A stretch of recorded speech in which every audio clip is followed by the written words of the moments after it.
کچھ ہم نے خود کھولے اور کافی سارے ہمارے خلاف کھولے گئے.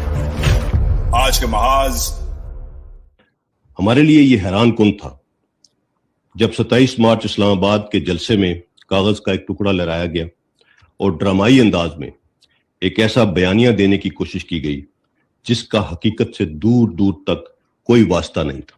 بسم اللہ الرحمن الرحیم. السلام علیکم. میں ہوں وجاہت سعید خان. اگر آپ کو پاکستانی سیاست کا شوق ہے تو آپ نے یہ پریس کانفرنس ضرور دیکھی ہوگی. 2022 کا مارچ اپریل تھا.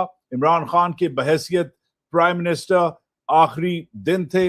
فوج کے ساتھ تو میں چل رہی تھی سائفر کے اوپر.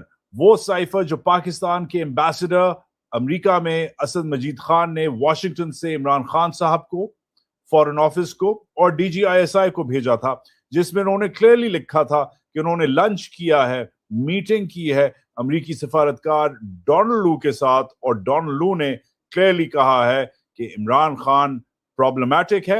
عمران خان کا روس کا جو دورہ ہے وہ پرابلمیٹک ہے، اور اگر عمران خان کو ہٹا دیا جائے تو پاکستان کے سب گناہ معاف ہوں گے. یہ جو ڈرامائی انداز کی جو بات کر رہا ہے اور عمران خان کے جو بیانیے کی بات کر رہا ہے، یہ جنرل بابر افتخار جو اس زمانے میں D G I S P R تھا، یہ اس مومنٹ کی بات کر رہا ہے. انہی دنوں میں عمران خان صاحب نے پاکستان کے عوام سے اپیل کی تھی اور کہا تھا کہ مداخلت ہو رہی ہے اور میرے پاس یہ ثبوت ہے. یہ جو سائفر ہے اس کے اوپر عمران خان کے اوپر کیس بھی بنایا گیا تھا. انفیکٹ شاہ محمود قریشی صاحب کے اوپر بھی کیس بنایا گیا تھا. مگر آج شاہ محمود قریشی اور عمران خان صاحب دونوں ونڈیکیٹڈ ہیں. بابر افتخار جھوٹا نکلا، اس کی فوج جھوٹی نکلی، کیونکہ آج فل ڈیٹیلز میں یہ جو سیکرٹ آپ پڑھ سکتے ہیں، دیکھ سکتے ہیں. یہ جو سائفر ہے یہ آج ریلیز ہوا ہے، پورا ریلیز ہوا ہے. اس پہ پہلے ڈراپ سائٹ نیوز نے رپورٹنگ کی ہے، مگر آج یہ پورے کا پورا 3 پیج لمبا سیکرٹ جو میمو ہے، سائفر ہے، یہ آج ریلیز ہوا ہے، اور اس کی ڈیٹیلز ہم بلو بائی بلو آپ کو دکھائیں گے. میں اس وقت لائیو ہوں.